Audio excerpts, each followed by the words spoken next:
Hey, what's up guys? Headband Dominic back with another video. Today I'm going to be talking about my top 10 most underrated films of all time. If that sounds interesting, let's get right into the video.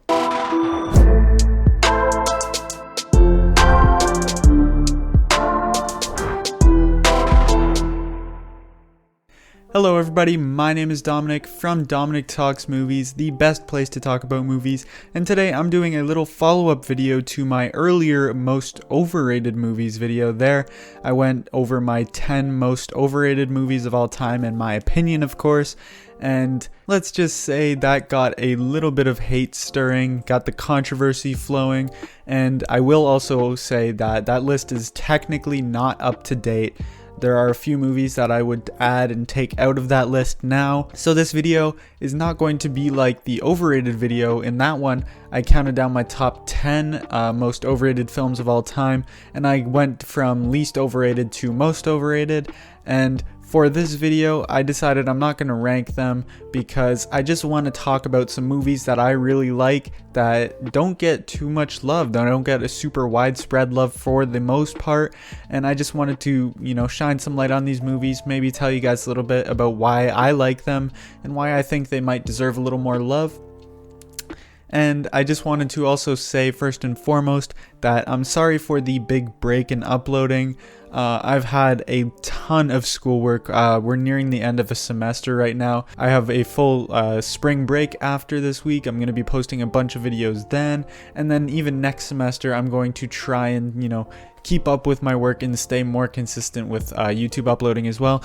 But yeah, with that being said, I want to first get into an honorable mention, and that is these three Tati movies. And these three movies are Jour de Fête, Trafic, and Monsieur Hulot's Holiday. These are, in my opinion, his three most underrated movies. If you know me, Tati is my favorite director. All of these are fantastic movies. I love them all.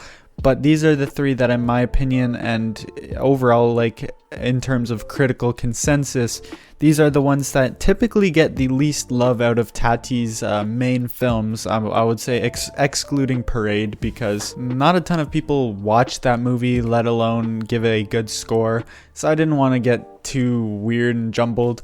But those three are, in my opinion, his most underrated movies. That is also a big example of why I was so hesitant on making this video, because there is a fine line between underrated and overlooked, and that line is quite blurry for the most part. You could argue that certain movies are overlooked or underrated, so I kind of just wanted to make this movie. If any of these movies are considered overlooked and not necessarily underrated in your opinion, that's fine. It was just a little difficult to get this list down to 10 solely underrated movies, so I tried my best. But I don't want to ramble on too much about Tati because I do that basically every video now. But yeah, Monsieur Hulot's Holiday, Trafic, and Jour de Fête are my three honorable mentions. The first film I want to talk about is mid-90s. This is, I think, the very first A24 movie I saw. This is one that I saw before I even really got into film per se, because one of my friends said he saw it and he recommended it to me because he said it was really good. I watched it and I fell in love with this movie. Honestly, I really enjoy this movie. It's been quite a while since I watched it. I've yet to rewatch the movie, so it's been a year or two since I've actually seen this movie. But I can tell you right now that I do remember my experience, the kind of plot, the general character arcs and stuff. I remember this movie pretty clearly, and I remember loving it. And so this is a movie that I definitely think is underrated. I personally don't hear anyone talk about this. It's so heartfelt. It kind of felt not too close to home because I didn't have the same kind of family issues and stuff that the main character in the film has, but it felt like something honestly super relatable, down to earth, and just a story that felt like it was for someone like me. I felt like there's not a ton of, coming of age movies and stuff that I've watched as a teenage boy that have really resonated and connected with me, but this one really did. And to be honest with you, it's just such a feel good and happy movie that has some really depressing and sad elements, But you know, overall, it's just a movie that is meant to make you kind of feel happy. This is a movie that I'm definitely going to be revisiting soon, but mid-90s, in my opinion, is the first underrated movie. Next up, we got a film from a very critically acclaimed director, that is Wes Anderson. In my opinion, probably his most underrated film, and that is The Life Aquatic with Steve Zissou. This is a movie that I know there are definitely defenders of this movie. You know, there's a couple people that I know that really love this movie. You know, I have a few friends on Discord that really like it. I know Jeff from the Karstcast, this is his favorite movie, I'm pretty sure. It does get love, but in terms of the general audience consensus, general critic consensus, this movie is not super well acclaimed. It doesn't get too much love. I'll actually put the scores for the movies as well as like a movie poster or something on the screen. I'll put what the average score is on Letterboxd, I guess, and then what my score for it is. But regardless, this Life Aquatic with Steve Zissou, this was actually a pretty recent watch, but it's one that was really heartfelt and felt very Wes Anderson, and I really loved how they kind of shot the film. So they were shooting a documentary in the movie, but it looked like they were shooting a documentary of those people that were shooting the documentary. It sounds very confusing, but the way it's shot makes it feel really cool and very unique. But yeah, this is a film that it really resonated with me. Some great performances across the board, and overall one of my favorite Wes Anderson movies. Next up, we got a film from another critically acclaimed director, one that a lot of people say is one of the greatest directors of all time. This is easily his most underrated movie in my opinion, and that is After Hours from Martin Scorsese.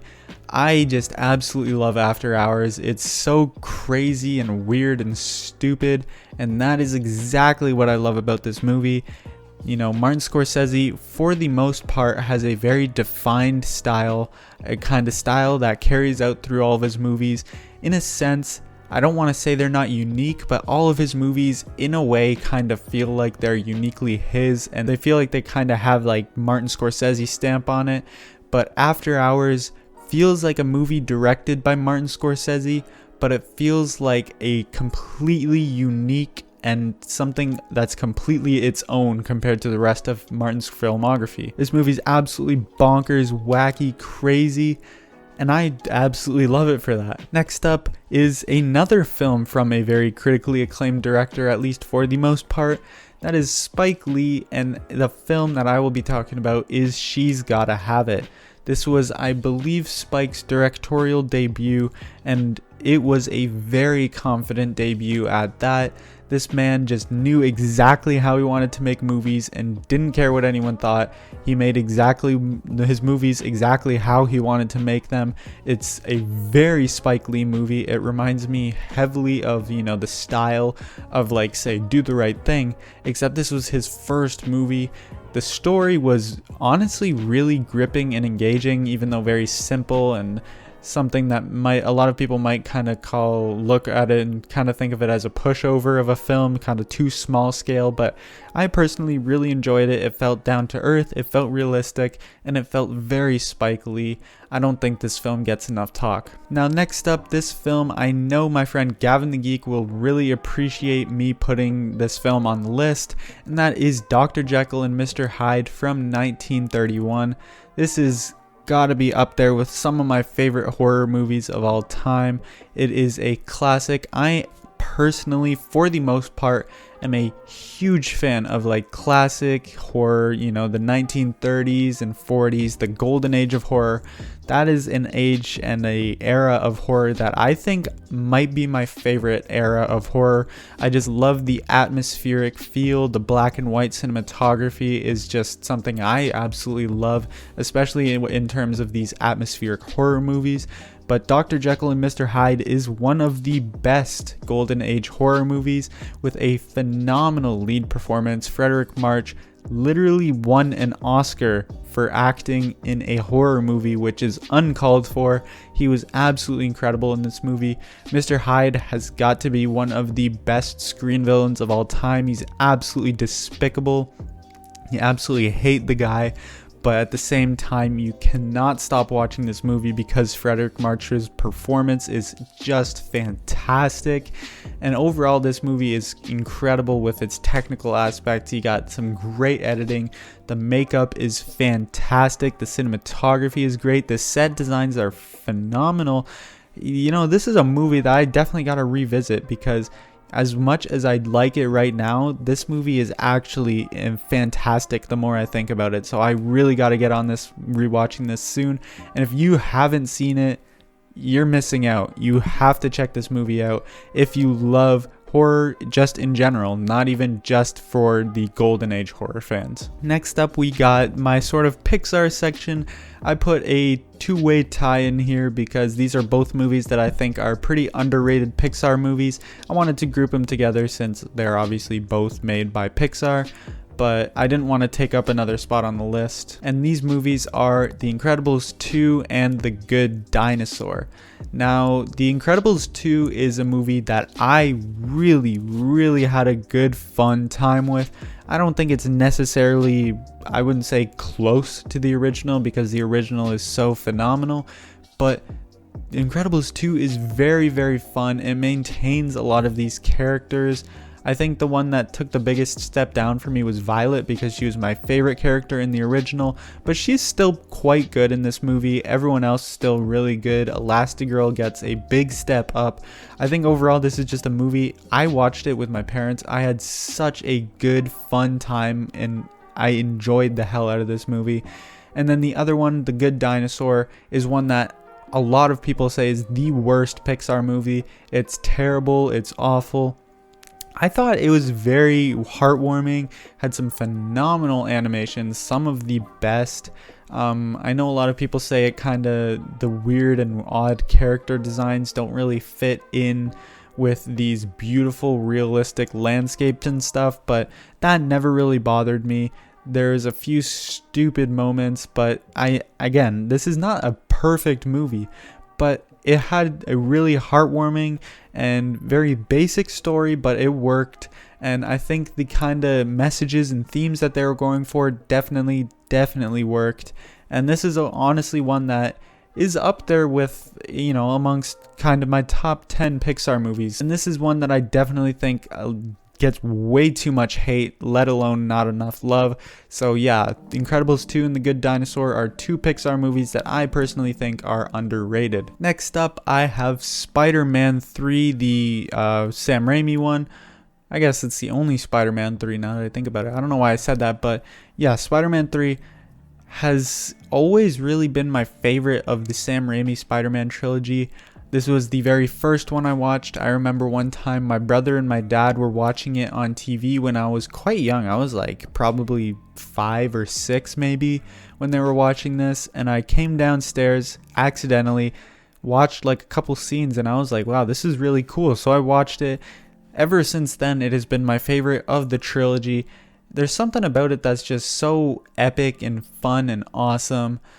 I am slowly beginning to think that the first might be better, but I don't necessarily think that's underrated. But yeah, the third is one that I think gets way too much hate. I like the villain dynamics they have with Sandman and Venom. I think there definitely are some bad parts. There's some cringe parts. But overall, it's just a really epic, darker look at the Sam Raimi Spider-Man films that I really enjoy. Next up, nearing the end of the list, I have the Star Wars prequels. Guys, if you know me, you'll know that I am a tried and true Star Wars fanboy. I am a prequel shill. I love the prequels. I like them more than the sequels, but not as much as the originals. I think they get way too much hate. At the same time, I do kind of understand it. It's pretty warranted. They're not exactly well-made films, but as a Star Wars fan, I am in love with the story they tell. The story is something extremely important to Star Wars as like a franchise, and I think these are movies that are just, you know, entertaining, fun to watch. For the most part, it has some pretty cringy dialogue at points, but you know, it's still an entertaining movie, and the lightsaber battles are fantastic and just overall are very fun movies that I personally really enjoy watching. Next up, we have a childhood classic for me. This is a movie that by no means is a great movie, not necessarily really well made or anything. And that is Stuart Little. I like this movie. I rewatched it I think earlier this year, and dude, it really surprised me. I was expecting this to age absolutely horribly, but I was scrolling through Amazon Prime Video and I saw it and I was like, dude, I'm gonna do it for the old time's sake. And I really enjoyed the movie, man. I really liked the movie. It brought back tons of nostalgia, tons of memories, but even at the time I was 17, it really held up, and I am perplexed to this day, but this is a film that I had no idea would hold up this well on rewatch. Just a childhood classic, tons of nostalgia. You got Hugh Laurie, I didn't remember was in this movie. You got Michael J. Fox. This is just a movie that's just so much fun and brings me back to my childhood, and I love movies like that. Finally, last but definitely not least, I wanted to include one MCU movie on here because I included an MCU movie on my overrated list, so I'm trying to balance it out a little bit. So my underrated MCU movie, there aren't many, but I would say the one that is the most underrated has to be The Incredible Hulk. A lot of people have this, basically everyone has this at the bottom or the bottom 5. This personally for me is in my top 15 MCU. I think it's number 13. I genuinely enjoy this movie. I definitely prefer Edward Norton as Bruce Banner to Mark Ruffalo. I don't have an issue with Mark Ruffalo, but I don't think he's nearly as good as Edward Norton was. Edward Norton kind of brought that, nerdy, skinny guy, and I just felt like that kind of fit the role of a Bruce Banner kind of scientist guy more than Mark Ruffalo does.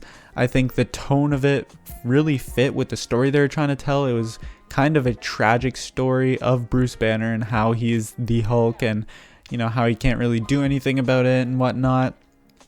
And it was kind of darker in tone, and the lighting and cinematography and stuff showed that, and I think it really fit with the story they were trying to tell. This is a movie that I actually really enjoy. It's not phenomenal by any means, but it is definitely not close to a bad movie. And definitely, you saying it's my favorite Hulk movie is not that hard to do, but this is a movie I genuinely really enjoy, and I prefer over some MCU movies that a lot of people would say are near the top. This movie actually really hits for me. I can't wait to rewatch it because I remember loving it in the first 2 or 3 times I've seen this film. And that is going to do it for my underrated movies video. If you agree with any of my picks, definitely let me know in the comment section. If you don't agree with any of these, or you want to just include some of what you think are the most underrated films of all time, definitely do so in the comment section. As I said before, if you enjoyed, definitely subscribe to my channel because I'm going to start posting way more consistently like this. I know I've promised this before, but I'm really going to try and do it this time.